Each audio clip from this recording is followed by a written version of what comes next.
4월 12일 방송을 시작하겠습니다. 불과 한 달 사이에 50% 뛰었다. 비트코인 어느덧 4천만 원에 육박한다. 올해 들어 80% 급등하였다. 10개월 만에 최고가. 2023년 1월이 시작하면서 1월, 2월, 3월, 4월 월봉 기준으로 양봉을 계속 찍어주고 있습니다. 제가 언급을 드렸죠. 본격적인 기술적 반등의 해가 시작된다. 2019년도와 매우 유사하다. 다만 그 사이클은 보다 길 전망이다. 매크로 상황을 같이 보게 되면서 리플 SEC 소송과 비트코인 현물 ETF와 우크라이나에 대한 합의, 그리고 연준의 금리 인상 중단, 이런 부분들을 맞물려 봐야 되겠죠. 지금 주식과 코인 시장에 들어와 있는 애들은 쩐주들이 많으니까 이들이 탈출을 해야 되겠죠. 그리고 2024년도 기준점입니다. 다가오는 경기 폭락도 경기 침체가 아니라 경기 폭락입니다. 이 부분 또한 준비를 해야 되겠죠. 이더리움도 250만 원 뚫었다. 그러나 비트코인 상승폭 대기에서는 그다지 크지는 않죠. 만족스럽지 못합니다. 먼저 비트코인의 가격을 보죠. 자, 1월, 2월, 3월, 4월 월봉 기준으로 계속 양봉을 찍어대고 있습니다. 2019년도의 상황과 유사하다. 거듭 언급을 드렸죠. 이때의 사이클보다는 조금 더 길어질 것 같습니다. 충분히 기대할 만하죠. 본격적인 폭등 장세 또한 예상이 됩니다. 현재 이 이동평균선 저항대에 딱 막혀 있어요. 그렇죠? 그러니 가격 조정을 일시적으로 겪을 수 있겠죠. 4천만 원 부근이에요. 장중에 4천만 원 돌파가 일시적으로 나왔었죠. 자, 기술적 분석, 차트 분석을 좀 하고 가시죠.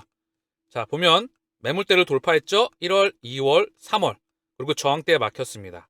여기서 약간의 기간 조정과 그런 박스권의 흐름을 살짝 거쳐나갈 수 있겠지만 바로 뚫게 했죠. 그리고 나서 2번 라인. 2번 라인도 머지 않았습니다. 자, 이제는 3번 라인까지 봐야 될 것 같아요. 자, 3번 라인. 기간이 조금 더 길어질 것 같습니다. 어쨌든 그거는 계속해서 방송을 통해서 업데이트할 수 있도록 하고요. 이더리움이 현재 1번 라인을 돌파를 못했어요. 돌파 중이죠. 12일, 13일 샤펠라 업그레이드 이후, 자, 오늘 내일 가격 변동에 대한 흐름이 어떻게 나올지 지켜보고요. 시차를 두고 비트코인 도미넌스가 현재 49%, 그쵸? 48%. 그러면 이더리움 쪽으로, 알트 시장 쪽으로 자금이 올 수 있는 때가 도래하고 있다. 그 부분 또한 매크로와 맞물리겠죠. 원래 주식시장에서도, 코인 시장에서도 대장이 먼저 달리죠. 그러면 아이들이 따라옵니다. 자, 완성품차, 그리고 부품, 소재, 부품, 장비, 소부장이라고 하죠. 얘네가 나중에 더 큰 파괴력을 보이죠. 비트코인 또한 상승을 하면 알트가 더 큰 파괴력을 보입니다. 비트코인만 언제까지 달릴 수는 없죠. 도미넌스가 최대치에 임박하고 그걸 경신하고 있다는 건 결국 알트의 시간이 다가오고 있다는 것을 의미합니다. 자, 신뢰 얻은 비트코인 시장 점유율 48%, 2년 내 최고 수준이다. 오늘 코인리스트를 통해 보니까 49%, 약 50%에 육박합니다. 알트의 시즌이 머지 않았습니다. 자, 그리고 이더리움의 가격이 예측을 하고 있는데 2023년 말 3,000달러 대안으로 투자 가능한 신규 코인은 하면서 참고사항으로 보는데요. 암호화폐 거래소 OKX에서 발표한 설문조사를 통해서 2023년 말까지 이더리움이 5,000달러에 도달할 수 있을 것이라고 낙관하였다. 얘 또한 비트코인과 같이 봐야 되겠죠. 5,000달러는 그냥 참고할 뿐입니다. 샤펠라 업데이트로 83%의 이 설문조사의 참여자는 이더리움 스테이킹이 증가할 것으로 예측했으며 60% 이상은 2023년 말에 이더리움이 5,000달러에 도달할 수 있을 것이라 낙관하였다. 자, 비트코인보다 이더리움이 2023년 더 상승폭이 강할 수 있다. 여기 있다는 거죠. 5,000달러면 여기죠. 비트코인이 정고점 여기 근방을 돌파하게 된다면 이더리움이 가만히 있을까요? 그쵸? 언제나 저거에 대한 설문조사나 시세에 대한 예측은 참고만 한다. 시장 상황과 수급과 매크로와 전반적인 거시 환경을 같이 봐야 됩니다.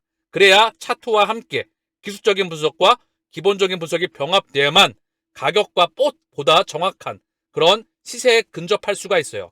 다만 저점과 고점은 양보를 해야 되는 그런 여유로운 마음을 가져야 되겠죠. 자, XRP 현재 가격은 677원 근방입니다. XRP 가격 또한 이동평균선과 캔들의 매물대, 강한 매물대에 막혀 있죠. 자, 요것 또한 차례로 여기 1,000원대, 그 다음 1,500원대, 그 다음 2,000원대. 소송에 대한 명확성과 방향성이 나와야 되겠죠. 2023년 소송에 대한 방향성 머지않았다. 제도에 대한 규격이 나와야만 합니다. 그리고 모든 다음 문명의 주인공이죠. 얘가 에너지를 응축하면서 폭발할 수 있는 그런 부분을 응축하고 있다 저는 생각을 합니다. XRP의 가격은 675원. 얘도 월봉이기 때문에 기술적 분석을 해보면 캔들상 저항대와 이동평균선에 막혀있죠. 여기 저항대가 살짝 강하죠. 요거 돌파하면 바로 1,000원대, 그 다음 1,500원대, 2,000원대 차례로 돌파가 나올 거라 생각을 합니다. 2023년은 가상제도에 대한 명확성이 나와야 되죠. 그 규격의 원년화, 그리고 다음 문명의 중심지에 있습니다. 이 제도와 규격의 주인공은 바로 얘죠. 얘가 주인공이라는 거는 결국 다음 물질에 금과 다이아몬드와 최정점에 바로 얘가 있는 겁니다. 조용히 에너지를 긴 기간 동안 응축해 왔어요. 물밑에서는 뒤편에서는 10년 이상 전 세계 중앙은행들과 거대 다국적 금융기업들과 그리고 송금기업과 그리고 카드 결제, 비자, 마스터 기준으로 한 전 세계 다국적 카드 기업과 이들과 함께 프라이빗 블록체인을 형성해 왔습니다. 즉 ODL의 미친 듯한 확장, 스위프트의 2.0은 즉 리플 네트워크다. 그런데 에너지가 폭발할 준비가 되어 있다는 거죠, 이제. 그래서 한번 폭발하면 탑승할 수가 없겠죠. 그 시기를 차분하게 기다려 보시죠. 이더리움 클래식의 가격은 27,800원 언저리예요. 얘 또한 에너지를 응축하고 있습니다. 언제 터져도 이상하지가 않죠. 비트코인만 혼자 달려나갈 수가 없습니다. 알트의 본격적인 시장과 함께 이더리움과 이더리움 클래식 그리고 XRP 얘네가 터질 준비가 저는 곧 다가올 것 같습니다. 에너지가 많이 부글부글 준비가 되고 있는 것 같아요. 제 촉입니다. 촉 또한 직관 또한 상당히 중요하죠. 매크로 이슈들과 함께 현재 중국이 풀렸다. 그리고 계속해서 매크로 이슈를 좀 먼저 보고 갈까요? 왜 그런 촉이 오는지 촉에 대한 근거를 좀 보여드려야 되겠죠? 자넷 옐런 베이징 간다. 중요한 말입니다. 현 미국 재무부 수장이자 전 연준의 수장이었던 사람. 이가 베이징을 갑니다. 미중 대화 물꼬투나 미국 중국 경제사령탑의 초대장, 미국 재무부 상부부 중국 방문을 추진한다. 방중 무산된 블링컨도 재논의, 반도체 대만 듯 현안마다 대립각이다. 상호이익 경제관계 구축 공감대.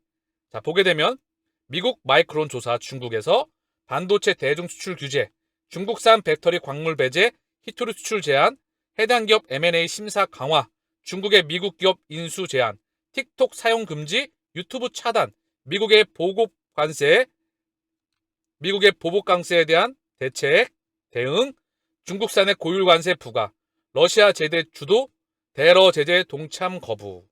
자, 이런 부분들이 추측이 되겠지만 핵심은 뭐다? 여기에 우크라이나 이슈가 언급되지 않을까 그런 생각이 듭니다. 지정학적 갈등 해소가 최대 과제이다. 우크라이나 이슈가 상당히 많이 언급되지 않을까. 그 시그널은 계속해서 감지가 되고 있었다. 마크롱 대만 문제의 유럽과 무관하다. 서방 외교 참사라고 지금 까고 있죠? 대만 문제가 유럽과 무관하다. 이거 무슨 말이죠? 마크론이 중국에 방문하고 기구 인터뷰에서 우리에게 이득될 게 없다. 미국 거리 누는 독자 노선 논란. 자, 서로 싸우는 것 같고 서로 이간질하는 것 같고 그렇지만 결국 뒤에서는 현재 시스템이 깔리고 있습니다. 알고 계시겠죠? 제 방송을 끊임없이 보셨던 분들은 이미 지구는 하나로 다 연결되고 있습니다. 국가가 부서지게 되고 이제까지 가졌던 국가 간 세계관을 부셔버리고 하나로 시스템으로 연결된다는 거죠. 블록체인이 뭐죠? 특히 XRP 레저 그리고 CBDC 사설 원장 금융기관에 있던 서버 장부를 다 하나로 묶어버립니다. 그리고 이걸 하나로 다 연결시키죠. 5G로 전 세계는 다 연결됩니다. 6G로 다 연결되죠. 사물 인터넷, 자, 사물 간의 통신뿐만 아니라 기계와 기계, 사람과 기계 다 묶이게 됩니다. 이게 또한 가상경제로 연결시켜지게 되죠. 그리고 이미 미국과 중국은 오랜 싸우는 것처럼 보이고 실제 싸우기도 하겠지만 뒷그림에서는 결국 그들끼리 인프라를 깔아나가고 있습니다. 일례로 중국의 CBDC 유통은 알리페이와 위챗페이가 담당을 하고 있죠. 걔는 카타르 공유은행인 QNB와 동남아시아 송공기업 2C2P와 연결됩니다. 바로 리플레트와 연결되는 그 그림이 완성이 이미 되었고 그 그림은 계속 확장해 나가고 있습니다. 왜? 전 세계 지구의 주인장인 그들이 전 세계 리더들과 함께 이 밑그림을 완성해 나가고 있기 때문에 그럼 뭐다? 이들이 우크라이나 시그널을 계속해서 보내고 있습니다. 자넷 옐런 이런 부분 또한 합의가 되고 이야기가 나오겠죠. 이제 금리 인상 중단 시그널이 머지않았다. 이것 또한 우크라이나 합의 소식이 나온다면 자산시장의 폭등으로 이어질 수가 있습니다. 즉 알트의 본격적인 장세, 비트코인 도미넌스의 현재 극대화 다 맞물려서 온다는 거죠. 리플과 SEC의 소송에 대한 방향성, 비트코인 따라오는 현물 ETF, 그리고 다가오는 2024년 경기 침체, 그걸 넘어선 경기 폭락에 대한 대비. 자, 그래서 한국은행의 이창용 총재는 연내 금리 인하는 과도한 기대이다. 금리를 동결했죠. 연내 금리 인하 어렵다. 사실 금리 인하를 하면 자산시장과 실물 경제는 굉장히 위험해집니다. 금리의 공식을 보면 알아요. 지금까지 유동성 장세가 워낙에 많이 10년 이상 이어져 왔었죠. 그쵸? 그래서 금리를 내리면 계속 자산시장이 부양되었기 때문에 금리 이꼬르 경제 성장률 플러스 물가 상승률입니다. 지금의 고금리는 뭐였죠? 물가가 미친 듯이 상승했다는 거죠. 물가가 잡히게 되면 금리를 올릴 명분이 없어지죠. 금리를 유지할 겁니다. 그런데 이 상황에서 금리 인하 소식이 나온다. 왜 그럴까요? 물가가 내려가서 금리를 인하할까요? 아니죠. 경제 성장률, 경기가 폭락하기 때문에 어쩔 수 없이 금리를 내리는 겁니다. 이때는 유동성이 자산시장에 반영되는 게 아니고요. 경기 폭락이 자산시장에 반영이 됩니다. 자, 다시 한번 주식으로 언급을 드리면 실물, 즉 실적을 따라 주가가 성장하다가 실적이 꺾이게 될 때 유동성에 대한 반영보다 펀더멘탈이 반영이 되면서 꺾이게 되는 그 시점이 온다는 겁니다. 다가오는 경기 폭락. 머릿속이 그림이 그려지시죠? 자, 이와 맞춰서 시진핑 만나는 룰라. 중국 1대1로 우군될까? 브라질 경제인 240명 동행한다. 1대1로 가입 밀착 가늠자. 무역결제 위안화 사용 룰라 시진핑 초청사 밝혀. 자, 계속해서 시그널은 감지가 되고 있습니다.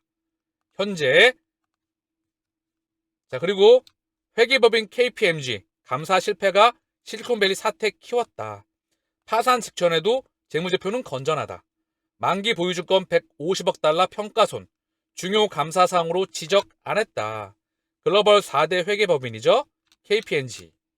자, 딜로이트와 EY와 더불어서 세계 4대 법인 중에 하나가 이 실패 사태를 키웠다. 자, 그러면 이 연장선에서 바라볼까요? 자, 무디스, S&P, 피치는 과연 그렇게 건전할까요? 글로벌 4대 회계법인은 그렇게 정직한 그들일까요? 이들은 누구와 함께 움직일까요? IMF, 월드뱅크, ADB는 누구와 함께 움직일까요? BIS는 어떻게 움직일까요? 세계경제포럼은 어떻게 움직일까요? 자, 결국은 그들의 의도를 파악하는 것이 바로 첫 번째입니다. 그들에게 휘둘리지 말고. 아시겠죠? 자, 그리고 원자재 가격을 좀 보고 가시죠. 물가는 이미 많이 잡혀 있다. 많이 하락해 있다. 금리 상승에 대한 이제 명분이 없다. 그리고 물가가 떨어지게 됐었을 때 과연 자산시장은 어떠한 반응을 보일지, 코인 시장의 알트의 반응은 어떠한 반응을 보일지. 자, 이제 서태지와 아이들 중에서 아이들이 현재 움츠리고 있습니다. 폭발하려고. 늘 말씀드렸죠? 에너지 응축할 때 개수를 모아가셔라. 폭등하면 매입 중단이다. 제가 끊임없이 원칙에 대한 부분을 강조를 드렸어요. 자, 가스오일의 10년치의 흐름이에요. 엄청난 폭등 내려앉았죠.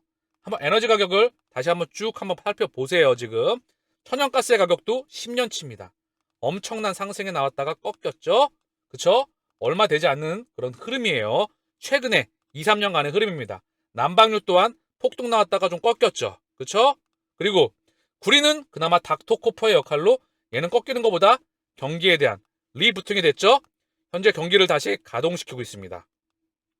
코로나도 끝내고 중국도 해제시키고 그리고 우크라이나에 대한 합의가 나오게 된다면 어떠한 그림을 그리게 될지 다시 경제를 가동시킨다. 그리고 가동시키면서 자산시장 또한 반등 나온다. 다가오는 경기 폭락이 예상되어 있다.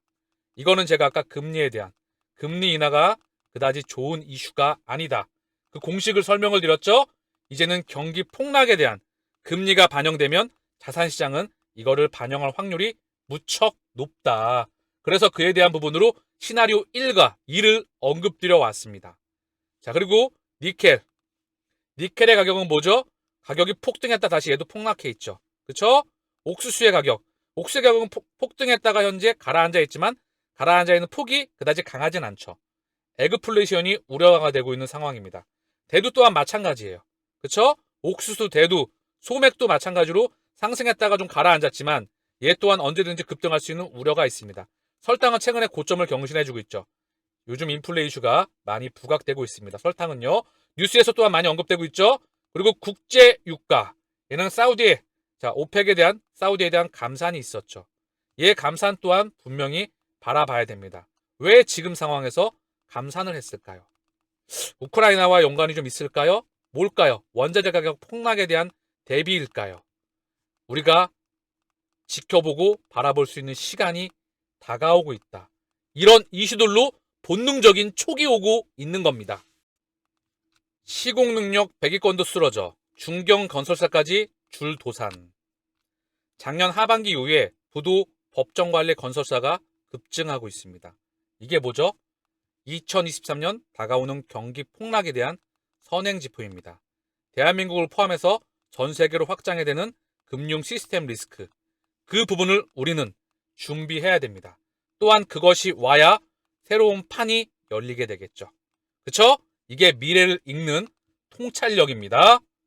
자, 그리고 미래 기술 지표와 관련해서 같이 한번 보고 갈까요? 제가 최근에 많이 돌아다니니까요. 이 자율주행차 요거 요렇게 생긴 거 많이 보셨죠? 을지로에서도 저기 많이 보고 있거든요. 이거 상당히 많이 돌아다니고요. 분당이나 판교에서도 많이 돌아다닌다고 해요. 자율주행 시범 은행지구 더 늘어난다. 상반기 7곳에 지적해서 8곳 지정. 한 곳 확장 시청한다. 하반기에도 신청 접수한다. 그게 중요한 것보다 이게 계속 확장해 나가고 있는데 뭐죠? 이거 온다는 겁니다. 100%. 100% 온다는 겁니다. 그거에 대해서 시계추를 몇 년 땡겨서 에코프로 BM이 많은 주목을 받았죠. 엄청나게 기업이 성장하기도 했고요. 이게 오면은 뭐죠? 여기에서 결제가 되는 게 여기에 타게 되면 차 모양도 지금과는 많이 다르죠? 왜냐하면 본넷을 열어보면 지금의 내연기관차는 엔진, 그리고 엔진 파트인 기관 파트가 있고요. 서스펜션 파트인 셰시 파트가 있고요. 전장 부품 기관이 있죠. 요 전장 파트가 급증한 거죠. 그쵸? 하나의 전자기기입니다. 그쵸? 여기에 통신망이 깔리게 되고요. 엔진 셰시 파트가 본넷 파트가 요게 줄어들게 되고 디자인을 다르게 하게 되죠. 지금의 2만 개, 많게는 2만 개, 요게 줄고 있지만 요게 10분의 1 토만까지 부품 개수가 줄어듭니다. 그리고 모터, 변속기가 없죠? 어쨌든 중요한 건 여기에 타게 되면 소프트웨어를 결제한다는 거죠. 이 소프트웨어의 바로 0과 1입니다. 바로 코인과 자산과 CBDC와 스테이블 코인과 이런 것들이 결제로 활용되게 되죠. 그리고 이제 소프트웨어를 소비합니다.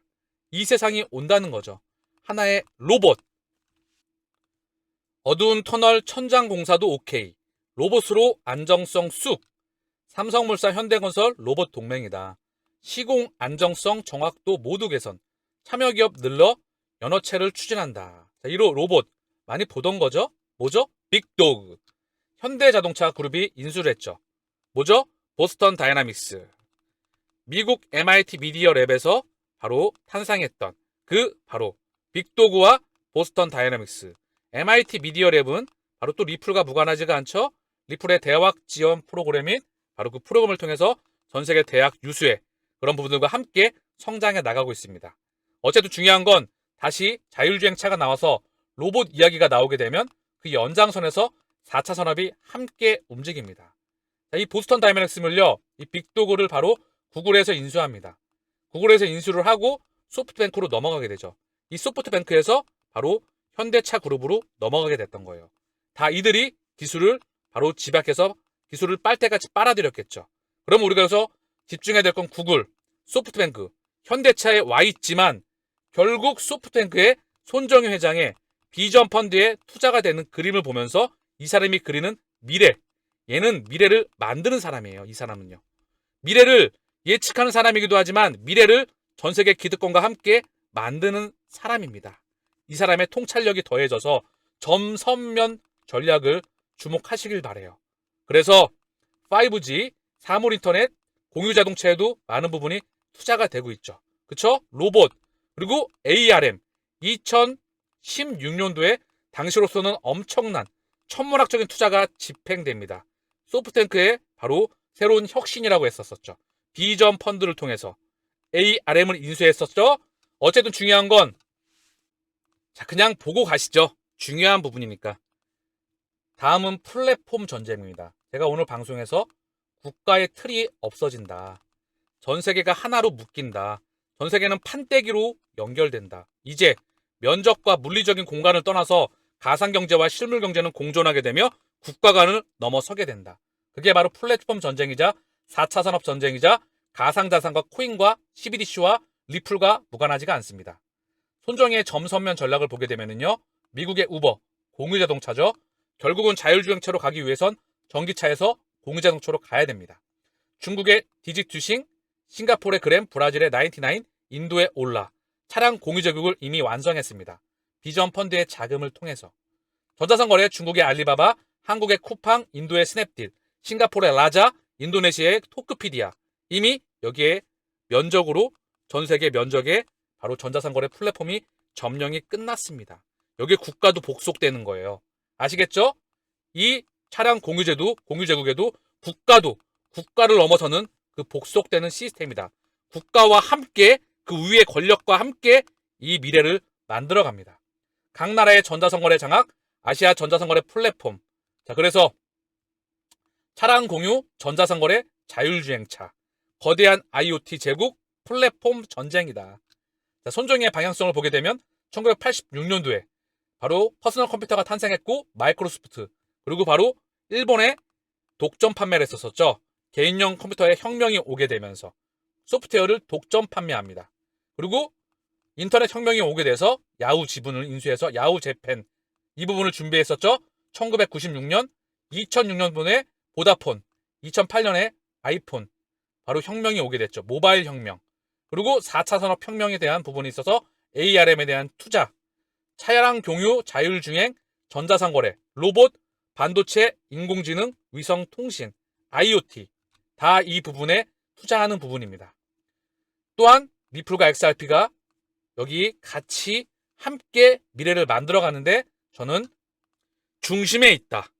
그 부분을 보시길 바랍니다. 왜 SBI, 리플 아시아, 왜 리플에 홈페이지에 떡하고 리플 이사회에 들어와 있는지, 동아시아 제국에선 바로 소프트뱅크, 중동에서는 MBS 빈살만, 미국과 유럽에서 그들의 바로 확장해 나가는 전 세계의 연합체, 지구를 움직이는 바로 지구를 지배하고 미래를 만드는 그들의 움직임을 보시길 바랍니다. 우리가 리플과 XRP 그리고 다가오는 가상자산에 투자하고 있는 바로 그 첫 번째 이유를 오늘 말씀드립니다. 유럽 암호화폐 규제한 미카 오는 17일 포결. 중요한 소식이죠. 현지 관계자에 따르면 유럽 의회가 오는 17일 암호화폐 규제 법안 미카에 대한 표결을 진행한다. 지난 1월 미카 규정에 대한 유럽 의회의 최종 투표가 기존 2월에서 4월로 다시 한번 연기된 바 있다.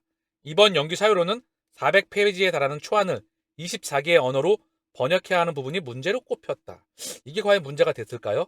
그래서 17일 표결을 진행하고 해당 법안이 찬성 통과될 경우 EU 회원국 27개국은 최대 18개월 안에 해당 법안을 시행해야 된다.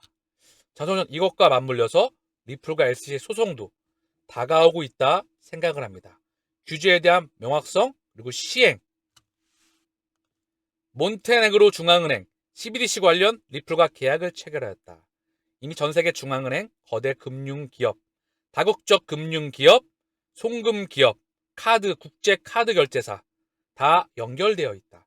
새로운 금융기관의 전산망과 블록체인이 하나로 통합되는 시스템. 거기에 XRP가 심장이다, 금이다, 천억 개로 한정되어 있으며 100만 분의 1까지 쪼개져 있다. 미래는 정해졌다. 미래는 그들이 만들어간다. 이게 정답입니다.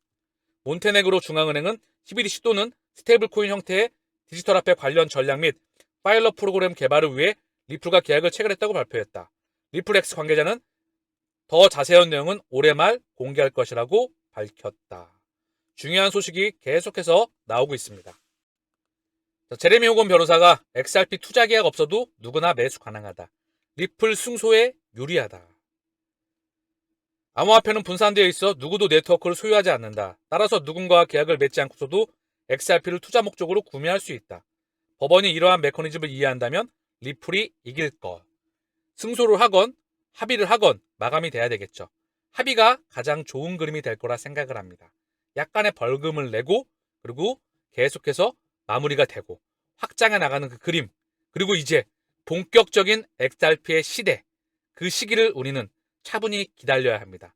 오늘 방송을 통해서도 가상자산에 대한 큰 그림, 다가오는 세계 경제에 대한 방향성, 그리고 현재 수급에 대한 단기적인 중기적인 흐름, 이 부분을 말씀을 드렸습니다. 멘탈 관리 잘 하시고요. 방송 마치면서 항상 말씀을 드립니다. 이 마라톤을 잘 완주하시길 바랍니다. 그리고 결국 부로부터 다음 시대의 워렌 버핏으로 기억되기를 진심으로 바랍니다. 오늘 방송은 여기서 마치겠습니다. 감사합니다.